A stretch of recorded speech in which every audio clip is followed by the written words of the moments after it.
Hi there. In this video, we're going to run through how to analyze campaign, ad, and creative performance on Meta. And then following that, how do you actually optimize your campaigns and ads based on your performance analysis? So diving straight into it, this approach here kind of ties into the Meta campaign structure that I ran through in a separate video. So I've linked that video in the video description below if you want to watch that first before watching this video. So diving straight into this, the first thing I want to mention is I'd recommend using this column breakdown at the bottom over here. This should give you all the relevant metrics that are essentially used in this analysis here. I'll touch on exactly how to set this up on your end together with creating these custom metrics at the end of this video, just to ensure that we get through the important stuff first, and then we can obviously get to all of this more time consuming, less important, setup content. So the first thing to note here is what logic kind of governs this approach. And it kind of follows this approach here that I ran through in another video called How to Troubleshoot an E-commerce Sales Drop. And it essentially outlines the fact that in terms of the three levers that impact total sales on a store, there are three factors that impact this. Number one is sessions, so the number of people that hit the store. The second is conversion rate, which is of the people that visit the store, what percentage of those people actually convert. And then that would make up the total order count that comes through on the store. And then based off the value of each order, that will give you a total sales value. So if you can increase any one of these levers, that will improve total sales on the store. And that's obviously what we're trying to do when we run Facebook ads. Now, to note here that this logic here, in my opinion, applies to any social media, paid media platforms. So for example, Facebook, Instagram, TikTok, etc., where you're essentially kind of doing a shotgun approach when targeting audiences. You're essentially just showing your ad to an audience based on various intent signals and insights generated or pulled from the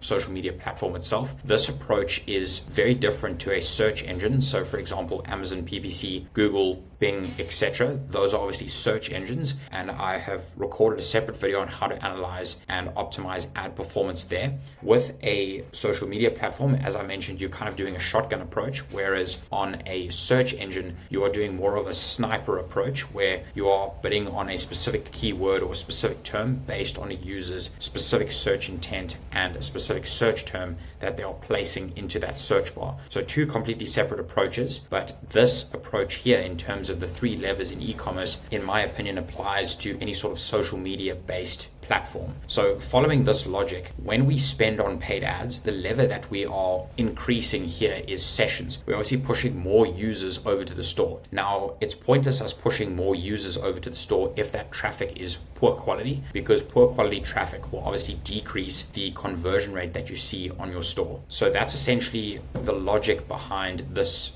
approach here, where essentially on Meta ads, we are optimizing towards maintaining traffic quality and increasing traffic volume. Now, for the most part, in terms of maintaining traffic quality, as long as you're using the conversion volume or conversion value together with the purchase conversion action on Facebook ads, traffic quality shouldn't be too much of an issue. Obviously, you have to align your creative and messaging, etc., but this is the biggest lever when it comes to impacting traffic quality. As long as you're using this conversion based or conversion/purchase focused bidding strategy, traffic quality shouldn't be an issue. So essentially following that, we're essentially just optimizing towards traffic volume once you've obviously got those settings enabled. So traffic volume comes down to cost per click, and specifically cost per unique link click. So ultimately, the lower your CPC or cost per unique link click, the better. Now, this is obviously the core metric here, and that is the same for ad performance as well. That's how I'd recommend analyzing campaign and ad performance. Now, additional metrics that you want to consider for a campaign/ad set specifically, or when you are managing or analyzing the performance of a group of ads, there are three main metrics here, potentially four main metrics here that you want to be keeping on top of. So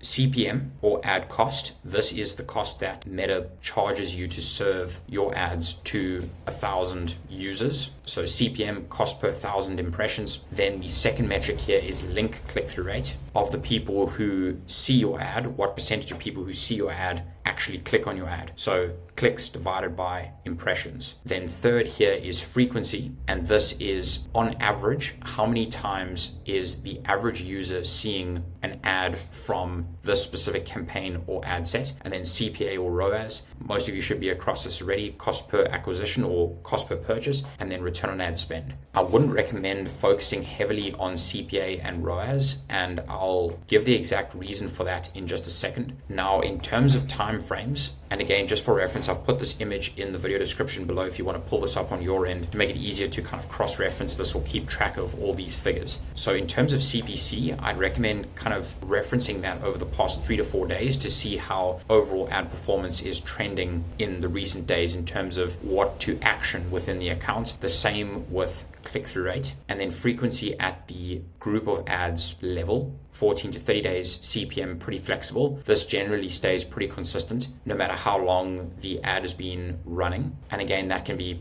14 to 30 days.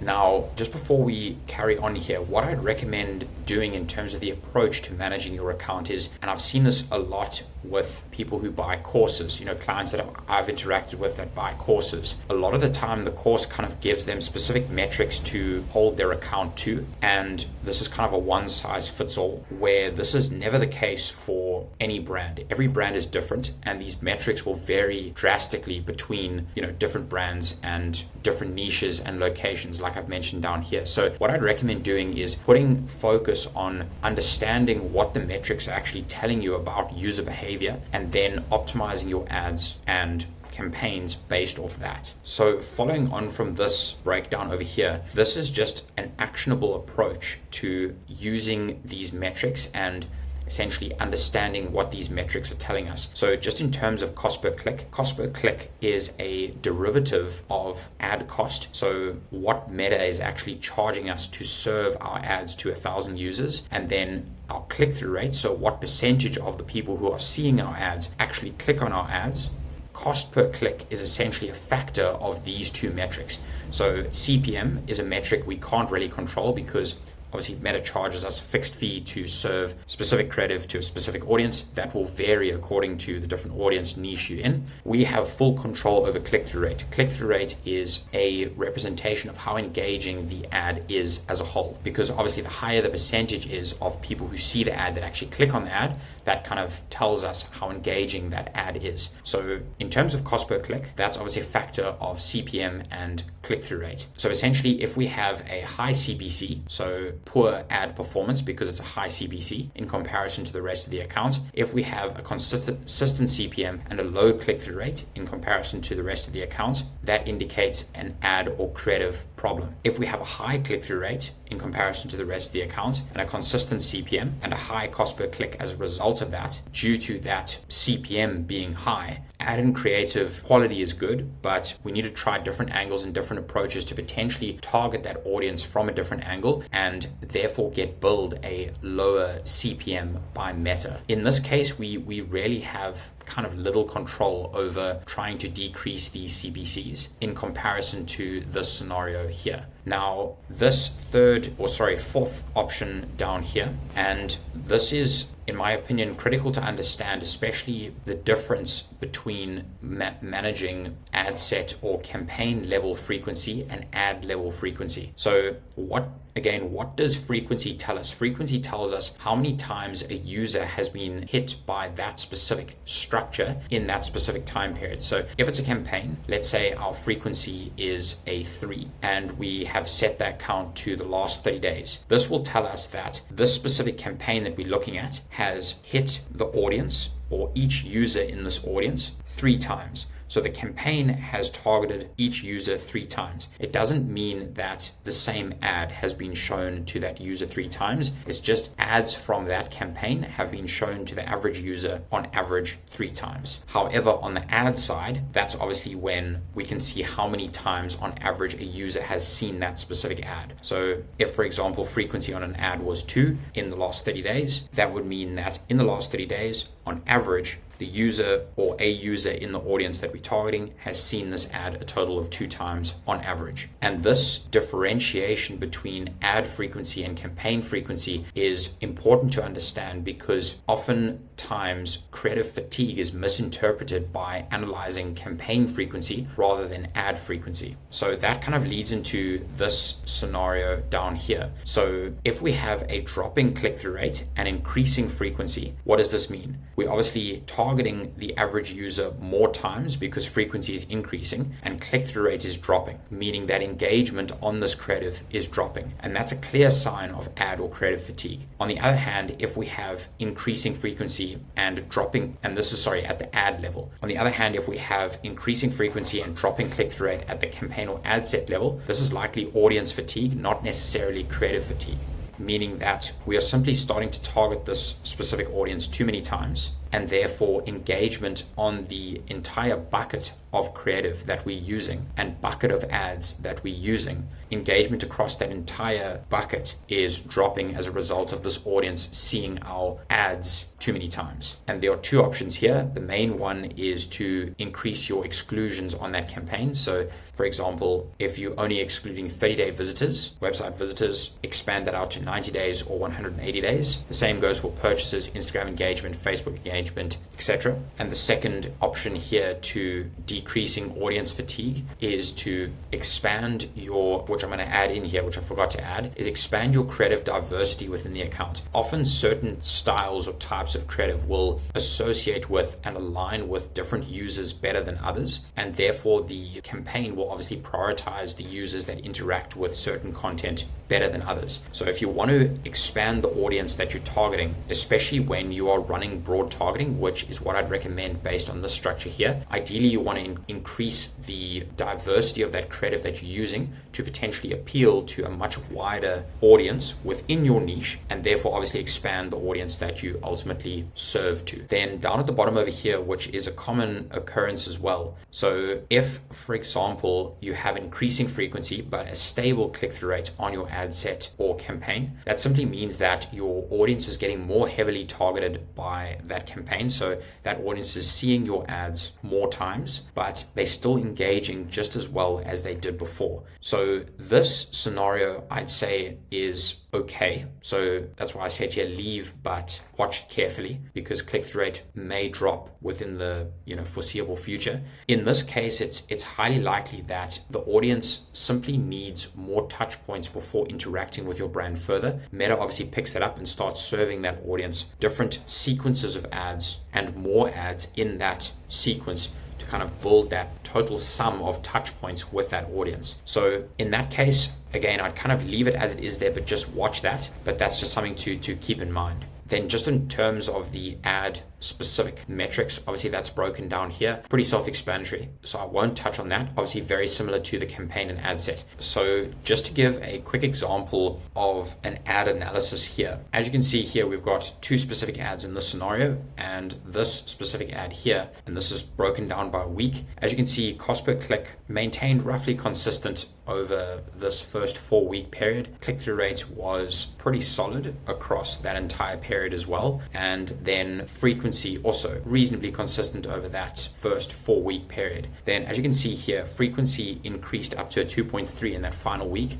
CPM or ad cost would have stayed the same. Click-through rate dropped from about a 2.1 to just under a 2, and as a result, cost per click increased here. So that's a clear example of creative fatigue, where frequency increases at the ad level, click-through rate drops, and cost per click increases. So in that scenario, we actually ended up turning this ad off and pushing that spend elsewhere. As you can see here, this creative is still crushing in terms of performance. Cost per click varies a little bit, but is still maintaining really consistently. Same with regards to click-through rate, and same with regards to frequency as well. So this is obviously still crushing. Then just with regards to creative performance here, there are 2 main metrics when analyzing creative performance. And this is just the creative itself, on the creative, we are ultimately going for the strongest engagement possible on that creative. And there are two main essentially parts of a video that can be looked at. Number one is the hook, which is the first 3 seconds of the video, and then the second is the hold, or the remaining however many seconds of the video. So we've got two metrics here to optimize creative off. Number one is hook rate, which is 3-second views divided by impressions. So essentially, of the people who are served our ad, what percentage of those watch the first 3 seconds? And then hold rate, we've essentially got two options here, kind of different way of looking at it. The one I'd recommend going with is through plays divided by 3-second views. So of the people who watch the first 3 seconds, what percentage of those people watch the full video? And just to reference, this is just for video creative. Obviously, image creative will simply be optimized based off cost per click and click-through rate. So just heading back to this video creative analysis here, in terms of benchmarks, hook rate, ideally you want to be sitting, or a strong hook rate is between 30 and 35%. And then depending on what calculation you use here for hold rate, that will vary from either 30 to 35% or roughly 8%, whether you're going through play views divided by 3-second views or through play views divided by impressions. I'd recommend using this first one because it kind of takes or removes the hook from the scenario and keeps the two aspects of the video completely separate. So in terms of hook and hold rate, I'd recommend going for roughly 30 to 35% across both of those, and I'll show you how to create those metrics in just a second. So in terms of actual metrics, so CPC, CTR, and CPM as a benchmark, this again varies hugely across niche and location. The US is generally a lot more competitive than the rest of the world, so they'll be paying a premium for serving to that audience in comparison to the rest of the world. Just as a very basic reference, I guess, for the AU market, which is where most of my experience lies, I'd say a strong cost per click is anything below $1.20. Strong CTR is anything above anything above 1.5%, and then strong CPM is anything below $25 per 1,000 impressions. So that was it for this video. If that's all you need, feel free to hop off, but I'm going to go through how to set up your campaigns in Meta Ads and then how to create these hook and hold rate metrics as well. So diving into Ads Manager here, this is obviously my personal account. I don't have any ads running here, but this is just for example purposes. To create your campaign setup here, go to columns and then customize your columns. And then you can essentially just copy and paste all of that naming convention into the column breakdown on the right over here. Obviously, you can just remove the ones that are all the options that are irrelevant. Then once you've set all of that up, I'm not going to do that for this video. You can hit save column as preset and then name your preset. So let's just call this TB preset as an example. And as you can see here, if you want to change to your specific column set that you've set up, you can just hit that preset column set there, and that'll obviously arrange your columns using the breakdown that I provided in that screenshot. Now, just in terms of breaking down your campaigns by, day, week, month, etc., to kind of get visibility over how those metrics are changing over time, what you can do is highlight those columns, and then you can break that down by day, week, audience segments, etc. So definitely have a play around with this, as well, as this can kind of give you clarity over how your campaigns or ad sets are changing over time in terms of performance. Then just lastly, from a custom metric perspective, we obviously need to create hook rate and hold rate. So to do that, go to the columns section and hit customize columns, and then in the metrics section here, hit custom, and then you'll be able to create your custom metric here. So you can just name that, we'll name that hook rate, and then we'll go 3-second video plays divided by impressions, and that'll be our hook rate metric. Just make sure that that's in a percentage format, and that should be good to go. Hit create metric. As you can see, that hook rate has been created there, and then we're going to create hold rate as well. So we can just name this hold rate, and we'll make sure that that's a percentage, and then we'll go through plays divided by 3-second video plays, and then create metric, and that will give hook rate and hold rate. And then you can obviously include those in your column preset by selecting them like that. and then hit save, and then you can obviously just update your preset accordingly. Now, just lastly, before we finish up here, I want to explain the difference between cost per unique link click and cost per link click, and then the difference between click-through rate being link click-through rate and then unique link click-through rate. So as mentioned in my column breakdown, we have both cost per unique link click and then cost per link click. So cost per unique link click is how many unique people or unique users are clicking on your ad in a certain time period, and what is obviously the cost divided by the number of unique people clicking on your ad. And ultimately, for creative performance or for just general meta performance, we want to monitor how many new people we are getting over to the store, and that's why cost per unique link click is the metric to use. I've included cost per link click as well, because this just gives a good indication of how many users are clicking over to your website twice. Essentially, if your ability to target new audiences is good, the cost per unique link click and cost per link click should be pretty similar, because most of your clicks are unique people. Or sometimes what you'll see is cost per unique link click will be high and cost per link click will be low, meaning that you're not reaching a huge number of new people, but you have a large percentage of users clicking your ad multiple times at a cheap cost per click, which will obviously decrease your cost per link click. In terms of click-through rate, this is different. So unique CTR or unique link click-through rate, this is essentially unique link clicks divided by reach. So what percentage of the new people that you're serving to are actually clicking on your ad, not the percentage of all the people that are seeing your ad actually click on your ad. So in this scenario, even though at first glance it may seem better to use unique CTR, this is not the metric to use, because reach, so the number of new people you reach, will always be lower than the total number of people you reach. And if you have a lower figure at the bottom of your fraction or in your denominator, that will kind of overinflate the CTR value for this. So I know this is quite confusing to explain, but I'd highly recommend just using CTR, so link click-through rate, not unique CTR. And just for reference, ChatGPT is pretty good at explaining these definitions, so if you need clarity, feel free to ask him as well. Otherwise, that's everything I wanted to mention in this video. Hopefully you found some value here, and thanks again for your time.